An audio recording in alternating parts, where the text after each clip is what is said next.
ठीक है मानस जी, आपकी बात आ गई। शशिकांत पांडे जी अधिवक्ता हैं, सुप्रीम कोर्ट से हमारे साथ जुड़े हुए हैं। शशिकांत पांडे जी, प्रधानमंत्री नरेंद्र मोदी ने साफ तौर पर कहा कि देश जो पहले तमाम ऐसे कानूनों के जाल में जकड़ा हुआ था, निवेशक देश में आने से कतराते थे।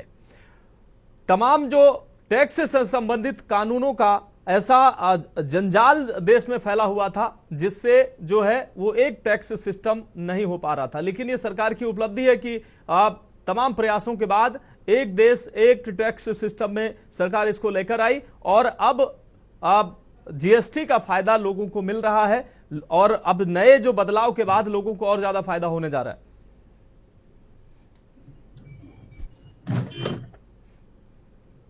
शशिकांत पांडे जी। जी नमस्कार जी। देखिए, जो जीएसटी सरकार लेके आई थी शुरुआत में 2017 1 जुलाई 2017 को, तभी से ये साफ हो गया था कि अब देश को जो है जीएसटी के अंदर लाए वन टैक्स वन नेशन जो है होना जरूरी है जी।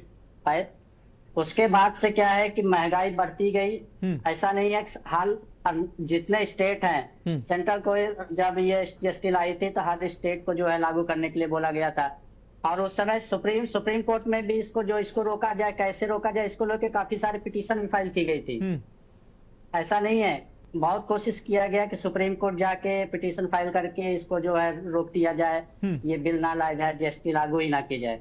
लेकिन ये ऐसा नहीं हुआ। जीएसटी लागू हुआ, कुछ लोगों को फायदा हुआ इससे, कुछ लोगों को नुकसान भी हुआ। नुकसान किनको हुआ? जो बड़े बड़े व्यापारी हैं, जो बिजनेसमैन हैं। बहुत लोग ऐसे थे जो टैक्स जो है देते ही नहीं थे, उसको जो है रख लेते थे, सरकार से जो है चीटिंग करते थे। जब ये जीएसटी लागू होगा तब उनको जो है बहुत बुरा लगा, बहुत लोगों को अच्छा लगा, बहुत लोगों को बुरा लगा। बहुत लोगों ने तो गालियां भी दी उस समय कि सरकार जो है लोगों के साथ फ्रॉड कर रही है, धोखा कर रही है, लोगों के अर्थव्यवस्था को नुकसान लोगों को अर्थव्यवस्था से जो है नुकसान करवा रही है। लेकिन ऐसा नहीं हुआ। लेकिन धीरे धीरे इसको जो है इसमें जो है इम्प्लीमेंट होना स्टार्ट हो गया, इम्प्रूवमेंट होना स्टार्ट हो गया कि इसमें जीएसटी के कैसे हर स्टेट में क्या क्या टैक्स होने चाहिए, एक टैक्स होना चाहिए या अलग अलग टैक्स होना चाहिए।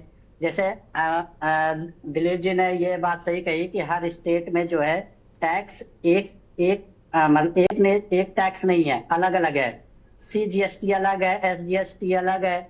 दोनों हर राज्य का अपना अपना रूल रेगुलेशन बनाती है तो अपने सॉरी टैक्स जो है वो लगाती हैं। ये सही है। लेकिन अब जो है टाइम के अकॉर्डिंग जो है जीएसटी को चेंज करना था। अब देखिए 12 लाख का जो आईटी टैक्स जो है इन्होंने फ्री कर दिया। ये भी एक जो है पब्लिक को इसका बेनिफिट बहुत, खासकर मिडिल क्लास लोगों को बहुत मिलेगा। और जीएसटी की जो है 28% थी, 28 से 18% हो गया।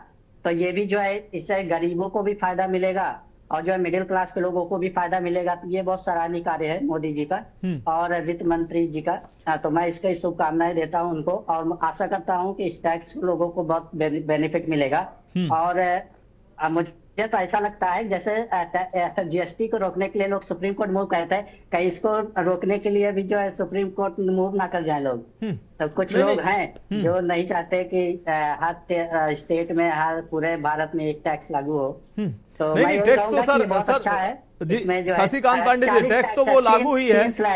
5% है, 18% है, 40% भी है। जो गुटखा पान मसाला है, लग्जरी जो है उस पर 40% रखा गया है। लेकिन गुटखा मसाला को लेके ठीक है, 40% है। लोग ज्यादा महंगा मिलेंगे, लोग खाना छोड़ेंगे, इससे लोग उनका ठीक है। शशिकांत पांडे जी निश्चित रूप से अब तो ये टैक्स लागू ही है। अब इसमें कमी है तो हमें तो नहीं लगता है, कौन नहीं चाहेगा कि देश की जनता को इसका लाभ मिले। नावेद सिकोह जी हमारे साथ वरिष्ठ पत्रकार जुड़े हुए हैं, उनका रुख कर लेते हैं। उसके बाद हमारे साथ उज्जवल पाठक जी भी जुड़ चुके हैं, कांग्रेस नेता, उनका रुख करेंगे। नावेद सर, जिस तरीके से